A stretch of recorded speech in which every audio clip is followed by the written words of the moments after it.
Hello and welcome back everyone on The Cave. My name is Elias and in today's video we'll again go over some interesting topics straight out of finance and crypto space. We will cover some financial topics, so please do not make financial decisions based on my opinions and my informations. Always do your own research, and with that being said, let's jump into it.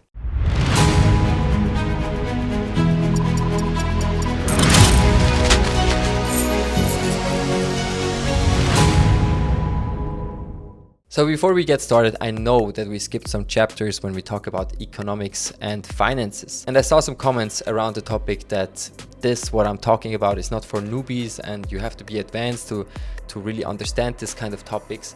And this is exactly the comments that I don't want to see, because I want to make that format for newbies, for everyone.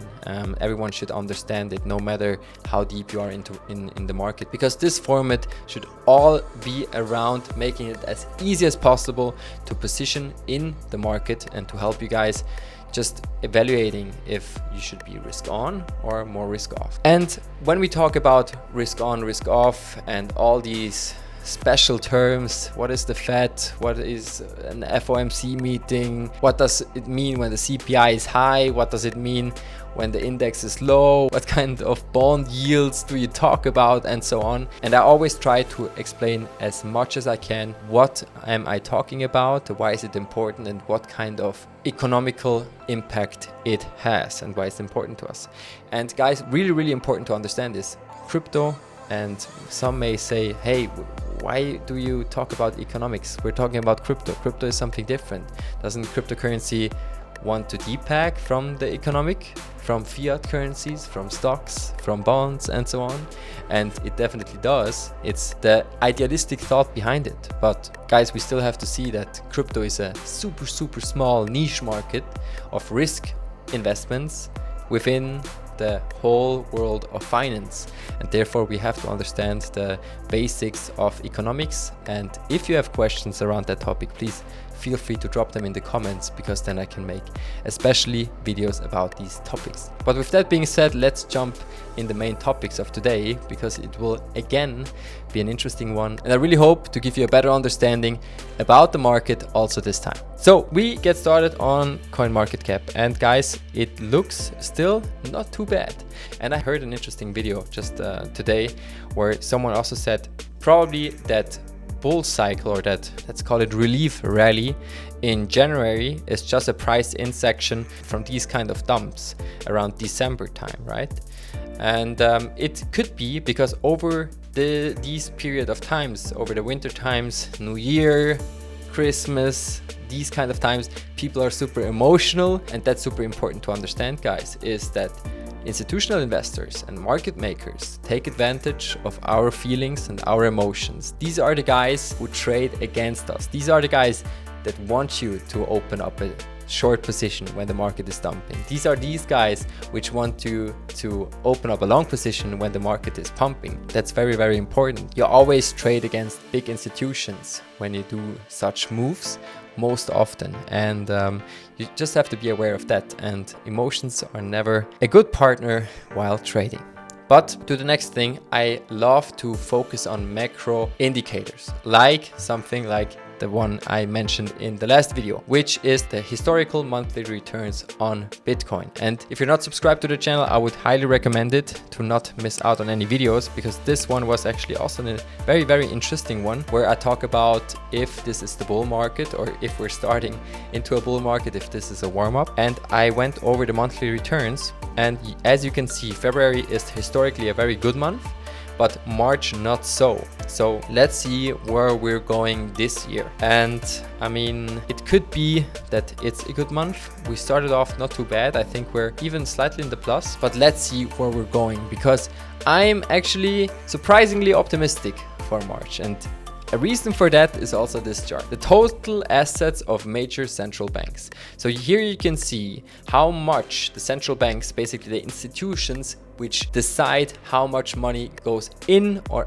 not into the market, decided to print or looking to print in the next few days, weeks, and months. And as you can see, there's an incline here below. And who is this? And who is this?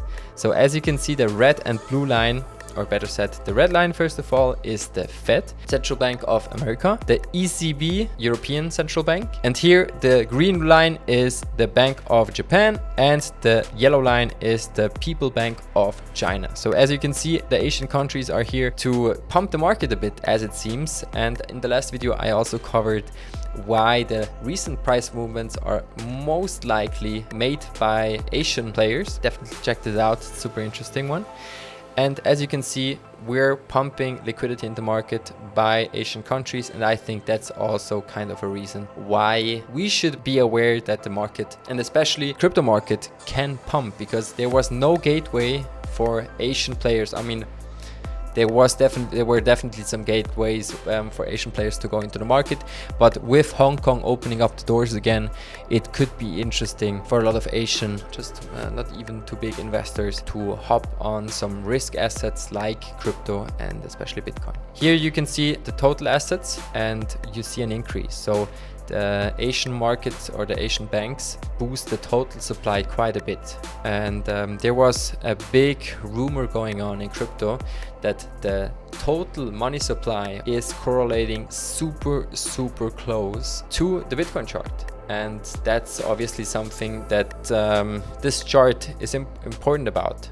Because that obviously shows that this chart is something we should care about, because the more money is in supply, the more money will probably flow into crypto. And with that being said, to the next topic, which is that real estate is currently a bad investment, at least in America. Why? Because as you can see, the 6-month treasury yield brings you the same yield as you would get when you buy a house in America and you rent it out. So that basically means that it's more interesting to buy into treasury bonds than buying a house and renting it out. What does that mean for the housing market? We can only make assumptions, but this will definitely be a topic for the next news video. And when we look at this, I mean, that's obviously not a good indicator for the housing market or for the just general outlook, how people evaluate the imminent future of America.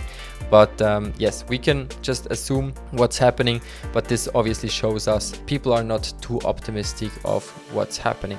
But as I mentioned, in the short term, I'm not too bearish apparently, but in the long term, I definitely see not too good outlooks for the economy. And that's also why I am currently a bit risk off on Bitcoin and Ethereum on my dollar cost average strategy, which I will cover right now.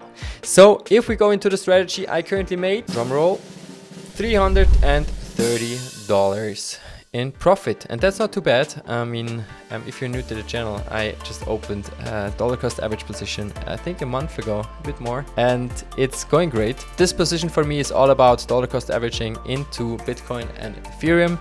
And for me, the important factor here is the average cost that I paid for these assets.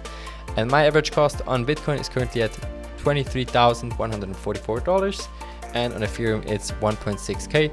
And that's fine for me. That's super cool. I really hope that we will go deeper soon. The reason why I said that I'm a bit more risk off, because I actually used to do that strategy with $200 investment in each a day, and I scaled it down to only $100, because what I think is that in the midterm, 6 months to up to 1.5 years, I see a dump coming, especially on crypto markets, on the risk assets, and therefore I want to be more risk off right now. And then obviously when we're dumping, FOMOing in is the right opportunity, because that's something that's very important to understand if you're into finance and you want to invest in such markets, that you have to move or act against the cycles. Because most people, they will start investing in crypto 2017 and they will go out of crypto 2019, and they will go back into crypto 2021, and they will go out of crypto 2023. And for us, it's important to just break these cycles, break emotions, because you want to go out when it's the lowest and you want to go in when it's the highest. That's absolutely normal, but you should actually exactly do the opposite. And that's why it's so important to just probably have someone who shows you these macroeconomical data, who gives you a bit of confidence, and just takes you probably even with him on the journey of investing, and shows you his strategies, and probably it helps you. And I really hope so, because if it does, I did my job right. And I would love if you can give this video a thumbs up. It would really support the channel. And also, if you want to see more of this kind of content, please consider to follow the channel. And with that being said, I really hope that you can stay calm in such a market environment and act rationally. That's very, very important. And I wish you an awesome rest of your day. See you in the next video. Bye bye.